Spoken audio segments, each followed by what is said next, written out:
Okay. We're here with Comrade Dermot Hudson from the KFA UK. We're here in Tarragona, Spain for the KFA International trip. We just want to ask him a few questions from the KFA USA.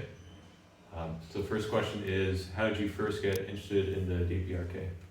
Right, well, I first got interested in the DPRK in the early and mid-1980s. I'd been a member of the old revisionist Communist Party of Great Britain, and I'd become very disillusioned both with the revisionist and reformist politics of the CBGB and also with the Soviet Union. So I was looking for something new, something different, a new revolutionary path. And in those days, it was incredibly hard to find any kind of information about the DPRK. In fact, you know, it still is. You can find plenty of misinformation, disinformation, very little real information.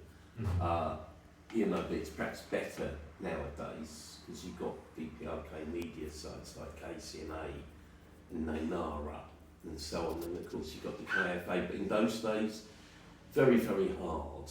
And all I came across was a couple of very hostile articles in the media, except for one that was sort of a bit less hostile, you know, one in the Observer colour magazine, which did contain some very good photographs of the DPRK, but that was really sort of one-off for the British media. Usually the DPRK would not be mentioned at all, and if it was mentioned in a very, very hostile manner. So, you know, I resolved to try and find out more about the DPRK, the Democratic Republic of Korea. Just the same as to read one or two articles in the press, one or two articles by bourgeois academics like Bruce Cummings. Finally, one day, I found a copy of Volume 5 of President Wilson's selected works, covering the period from the mid-60s to 1970, and a little booklet I've still got called Korean Review 1974 edition.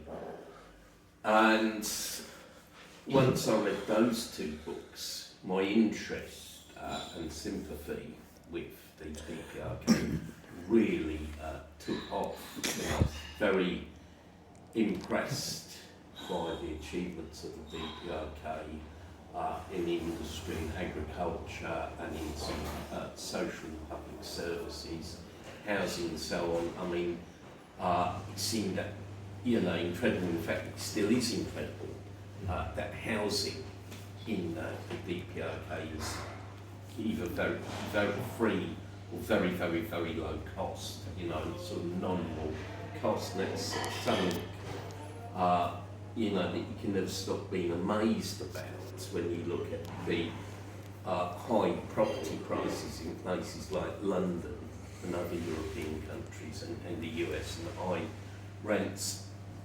So, you know, basically that's how I got interested in the DPRK. To me, countries like the USSR and the so-called socialist countries of Eastern Europe were not a model.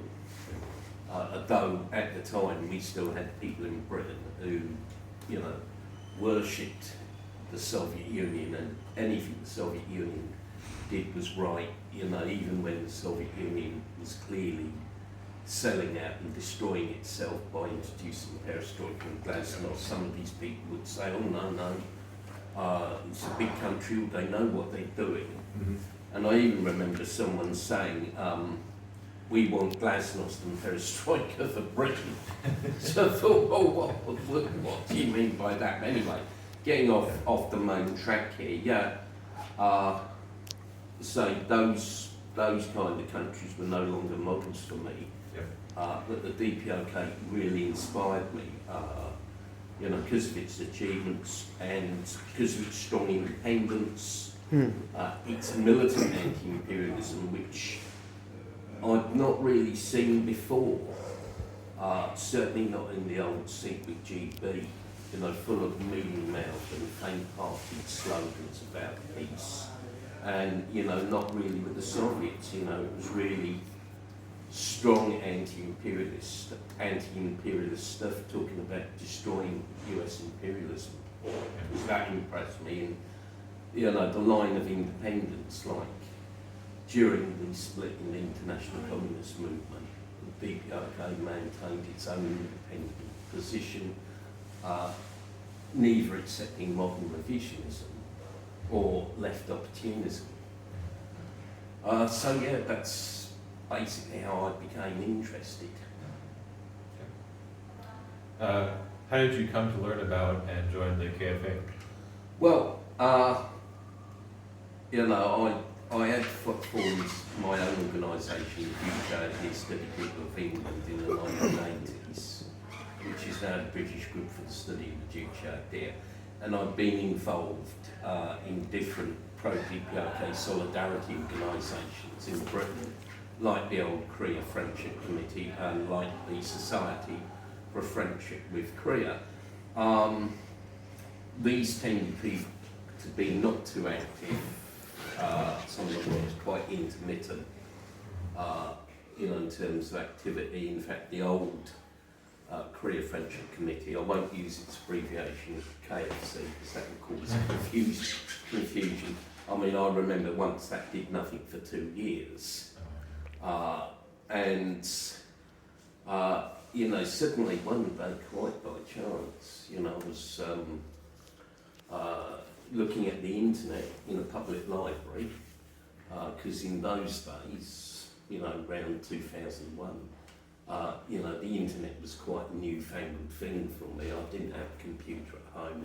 I used to use the computer in public libraries, you know, 1 hour and you pay £1 or something like that. And came across the KFA.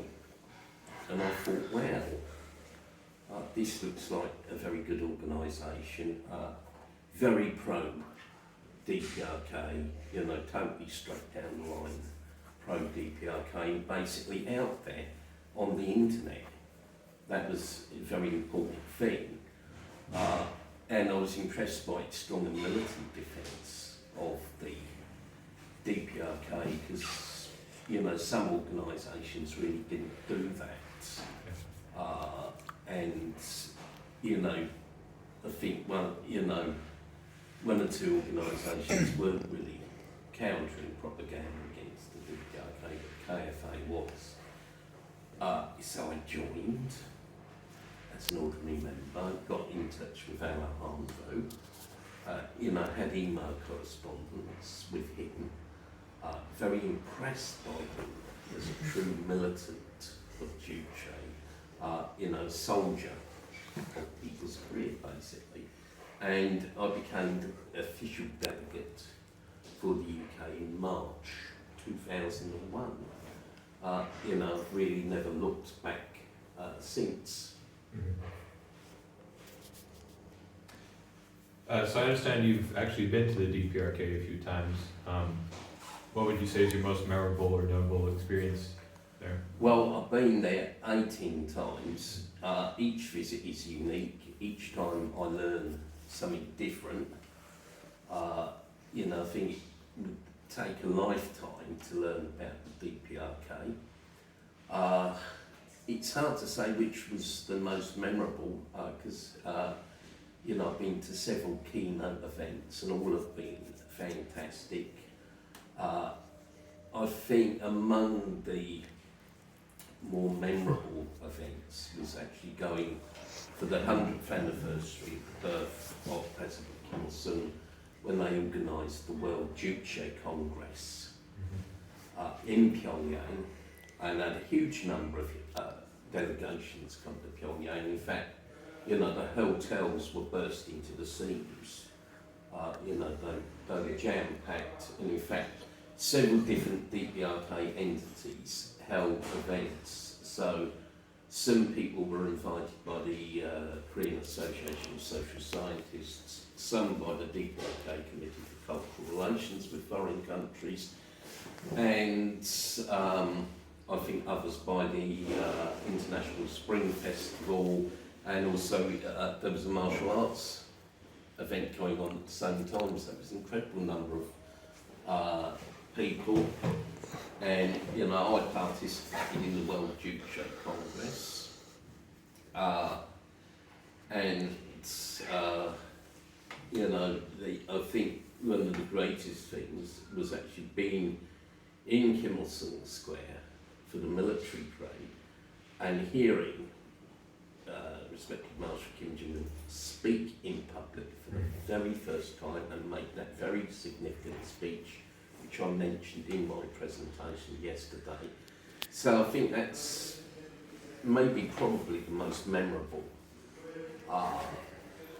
sort of occasions being in the DPRK. I mean, I was also there for the anniversary of the Fatherland Liberation War victory in 2013, and I just remember the incredible military parade where the helicopters actually flew down the streets and swooped over Kimmelson Square in amazing feats of aerobatics. And you know, I saw the parade in 2015 for the 70th anniversary of the foundation of the WPK, and it was also there 2017. So those were quite memorable. Also have good memories of visiting the DPRK in the 90s, going to the old Duchag Academy. That was quite good. And yeah, I mean, just a sort of interesting anecdote from one of my trips, which again is quite memorable.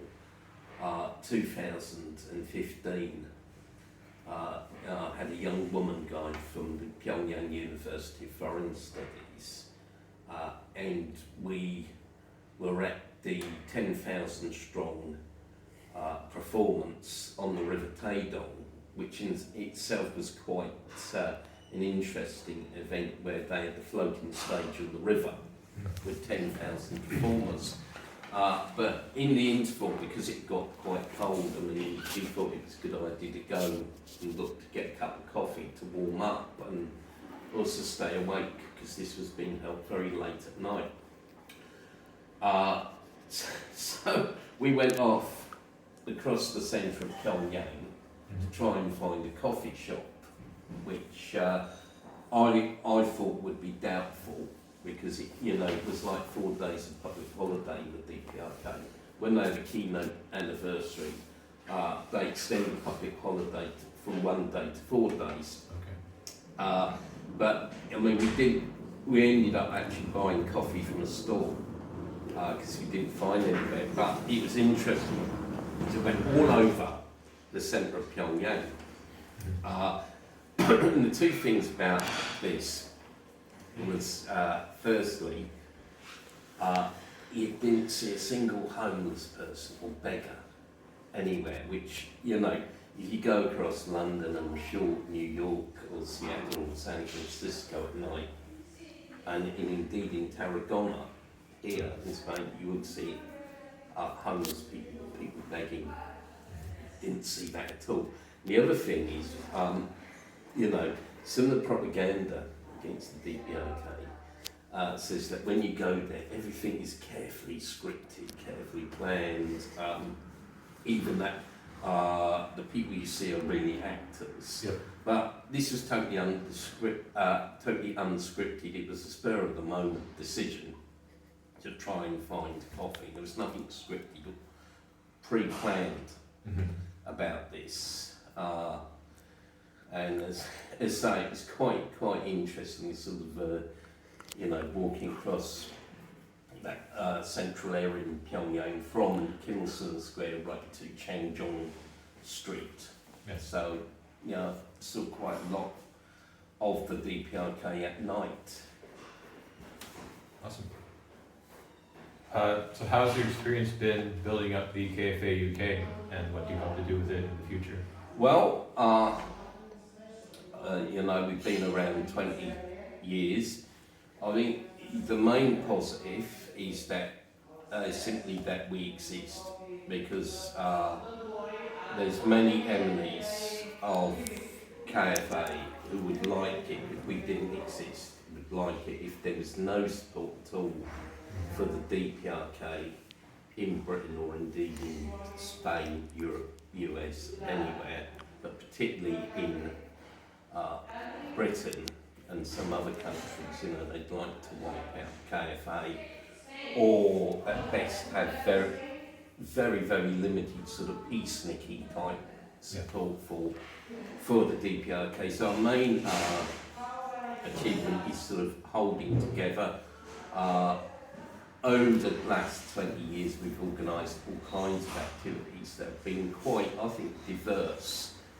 We'd like to diversify them more, but I mean, we've held meetings, we've held seminars with the Future Idea Study Group and the Association of Studies on Politics. We've taken the argument onto the streets. We've picketed the US Embassy because they made it difficult for us, because they moved the location of the US Embassy in London from central London to the back streets of Vauxhall, and put a moat in front of the US Embassy. But we picketed the US Embassy, the South Korean Puppet Embassy. We're hoping to go back there next year and picket.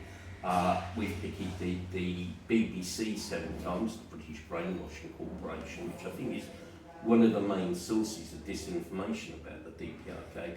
And we've even picketed Channel 4, which is another British broadcaster. And we've picketed the MOD, you know, Ministry of Defence once. We've also held 2 DPRK poster exhibitions with authentic hand-painted posters from the DPRK. We've held those 2 exhibitions. They were very successful. Actually got more people coming to those than actually came to meetings. And you know, we've gone down the road of online meetings a lot. Firstly, because of COVID and the lockdown, because there was a period when, even if we wanted to, we could not hold any kind of meeting. And secondly, it makes it easier for more people to participate, because although the UK is a smaller country compared to a lot of places, not just the US but Germany, for example, there's very high transport costs in the UK, and as someone remarked, it was cheaper to fly to Barcelona than it was to get a train ticket into London. So we've gone down the route of online meetings, and you know, we're hoping to develop that more. And you know, we've been active on Facebook for a long time, but we run into flack with that. So we're trying to branch out onto Telegram, even Discord, possibly Instagram as well. But you know, our activities, plans for activities would be to expand our work. You know, look for new areas that we can go into, increase active participation in KFA UK. So that's a big thing. You know, I don't disclose numbers. We've got a big number of people who've signed up on email for KFA UK. But you know, to speak honestly, not only a few of them actually participating in any kind of event. We want to increase that. I think actually by holding online events is a good way, because as I say, for a lot of people it's very, you know, unless we hold a meeting in their local town, you know, it's a big expense to get into London. You know, some people don't like going out. You know, some people don't like the idea of meetings. You know, some people are not activists. So, you know, we'd be looking to do that. And also another activity, hopefully when the DPRK is open to visitors, which I think will be sometime next year. We'd like to send a delegation, and of course to the next KFA International Meeting. Absolutely. Okay, yeah, my last question, so what are your observations about the KFA USA, and do you have any advice for how we could kind of improve going forward? Well, I think I'm quite impressed with the current direction of KFA USA. As you're certainly a lot more active than you have been for a long time. So I think, it's going in the right direction. I think, but, I'm sure as far as I know, you're doing it already. I think online meetings would be very good. Trying to hold them regularly, because, you face an even greater problem than the UK in, distances. Obviously hold online events. I mean, I have to salute your courage and bravery, because I think if there's one country worse than Britain to work in, it has to be the USA.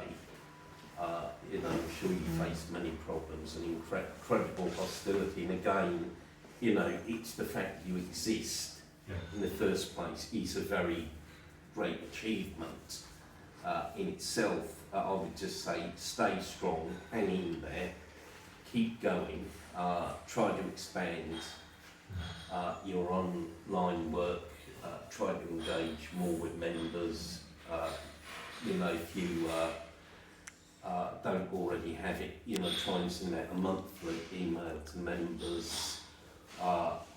What we've done in KFA UK, but it's quite work intensive. We have a monthly PDF journal magazine called People's Creative Day, which is free of charge, which we send a downloadable link to every KFA UK member. You might want to think about something like that, perhaps not monthly, perhaps just quarterly. So that's something you could do. But I'm quite sure that KFA USA is going to go far. And it's an achievement that you've had a delegation of 2 people at this meeting, because I think last time I saw the KFA USA delegation was back in 2016 in Dublin, and that was just one person. Stay in there, stay strong, and good luck. Thank you very much. Thank you. All right, good.